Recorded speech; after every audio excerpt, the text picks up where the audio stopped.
चलिए स्टार्ट कीजिए। नमस्कार दोस्तों, इंदिरा न्यूज 24 में आपका स्वागत है। आप देख रहे हैं इंदिरा न्यूज 24। हम बात करते हैं अंजलि ओम प्रकाश जी से कि एक मुद्दा कल का आप जान रहे हैं कल का मुद्दा क्या है कि बीजेपी के जो कार्यकर्ता है उनको भगदड़ में जो प्रदर्शन कर रहे थे, विधानसभा का घेराव, उसमें क्या कि इनकी एक को हत्या कर दिया जाता है। तो इनके बारे में पूछते कि कल का ये आंखों देखकर चश्मदीद गवाह है, ये बताएंगे क्या इसके साजिश है या इसके पीछे क्या है मुद्दा, आप बताएं। सबसे पहले इंदिरा न्यूज 24 के जितने भी दर्शक हैं उन सबको हाथ जोड़कर प्रणाम। और जितने भी लोग इस वीडियो को देख रहे हैं, हम उनसे एक ही सवाल पूछना चाहेंगे, आखिर ये हो क्या रहा है बिहार में? क्या इसका जवाब कौन देगा? या बीजेपी देंगी? चलो चलो बोलो बता क्या बोलो ना। नजदीक आ जाइए ना। बीजेपी बोलो तो। देगी, राजद देगी या बिहार पुलिस देगी? आखिर इसका जिम्मेदार कौन है? मैं पूछना चाहूंगी क्योंकि ये कहीं ना कहीं कल जो हुआ, मैं उस सारा दृश्य अपने आंखों से देख रही थी। मैं वहां खड़ी थी, जिस तरीके से वो हो रहा था, कहीं ना कहीं वो पूरा का पूरा एक साजिश की तरफ और 2024 के लोकसभा चुनाव की तरफ इशारा कर रहा है। यानी कि मुद्दा वो पूरा बिहार में भगदड़ मचाते मुद्दा ग्रहण करना चाहते हैं 2024 को लेकर। आने वाले 2024 का यानी ये कि उनके आगाज है। पास यानी कि बीजेपी के पास कोई मुद्दा ही नहीं बचा है क्योंकि 2019 में क्या हुआ, पुलवामा हत्याकांड, ठीक चुनाव से पहले सोचा, आज तक उस मामले की जांच नहीं की गई। आखिर क्यों? और क्यों उस मामले में कश्मीर के जो राज्यपाल थे सत्यपाल मलिक, उन्होंने क्यों कहा कि इसमें बीजेपी का हाथ है? आखिर क्यों कहा उन्होंने? हो सके कि बीजेपी को बदनाम करना चाहते हो, बीजेपी के ही वो नेता थे। हो सके कुछ और अंदरूनी शक्ति होगी या अंदरूनी कहीं ना कहीं पार्टी से कुछ मिलना चाहते होंगे। क्या भरोसा हो सके कि पाकिस्तान के कुछ वो एजेंट हो या कुछ देना चाहते हो?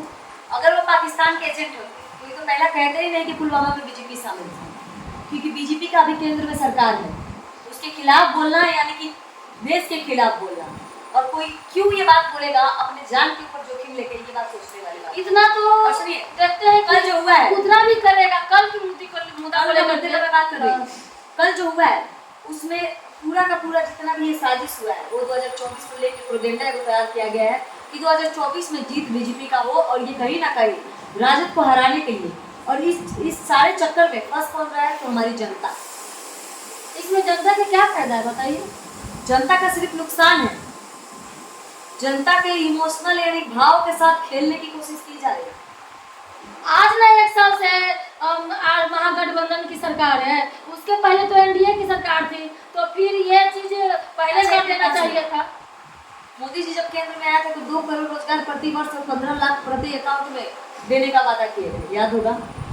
आज मान लेते हैं अभी ऐसा होता ही है, ऐसा कि वादा करके मेरी बात सुनिए, भूलने वाले। मेरी बात सुनिए, जब 17 साल तक बीजेपी में रहे हैं नीतीश कुमार, अब 17 साल में रोजगार नहीं देता। मानिए कि 17 साल से बिहार की गद्दी संभाले बैठे नीतीश जी, और लगभग 9 साल 8 साल तक बीजेपी के साथ मिले हुए थे मुख्यमंत्री के पद पे शामिल होने के बाद नीतीश जी। 8 साल तक रहे ना, उसमें प्रति वर्ष को 2 करोड़ रोजगार मिला क्या आपको? अच्छा ये बात बताइए, जिन रोजगार मिला प्रति वर्ष 2 करोड़। देखिए ये बात बताइए कि हर जगह एग्जामिनेशन सेंटर पे जाकर के ऑनलाइन देखिए कि कहीं भी वो सिस्टम है जो खाली नहीं रहता है, तो किसी न किसी कोई ना कोई माध्यम से एग्जाम तो होते रहते हैं। अच्छा मेरी बात सुनिए, आप रोजगार की बात की थी, बात वही पे रखिए। हाँ, जिस तरीके से मोदी जी ने वादा किया था 2 करोड़ रोजगार प्रति वर्ष आज तक दिए रहते, तो अभी देश में कितने प्रतिशत में रोजगार बैठते? तो रोजगार नहीं है तो क्या है? फैक्ट्री कहाँ लगाया गया है? मोदी जी क्या सिखाया? पकौड़ी बेचिए, वो बिजनेस है, वो रोजगार है। चाय बेचिए, क्योंकि हम चाय बेच के प्रधानमंत्री बने हैं। चाय अगर रोजगार का बात है ना, तो 9 साल बेमिसाल का जश्न तो मनाए हैं, और कितने 9 साल में रोजगार मिले हैं? सोचिए कि 9 साल में 2 करोड़ रोजगार समझ रहे हैं प्रति वर्ष कितना हुआ रहता? अब आंकड़ा जोड़ सकती है। 1 साल मान लीजिए, अभी 1 साल नहीं हुआ है नीतीश जी को गठबंधन सरकार में आए हुए, गठबंधन का सरकार बने हुए। मानिए कि 1 साल में बीजेपी तिलमिला उठी और आप पूछने लगे कि 10 लाख रोजगार कहाँ है, तो हम लोग क्यों नहीं पूछे कि बीजेपी वाले जो 2 करोड़ रोजगार का वादा किए थे प्रति वर्ष, वो रोजगार कहाँ है? तो रोजगार तो मिल रही है ना, पढ़िएगा ही नहीं तो फिर रोजगार मिलेगा कहाँ से?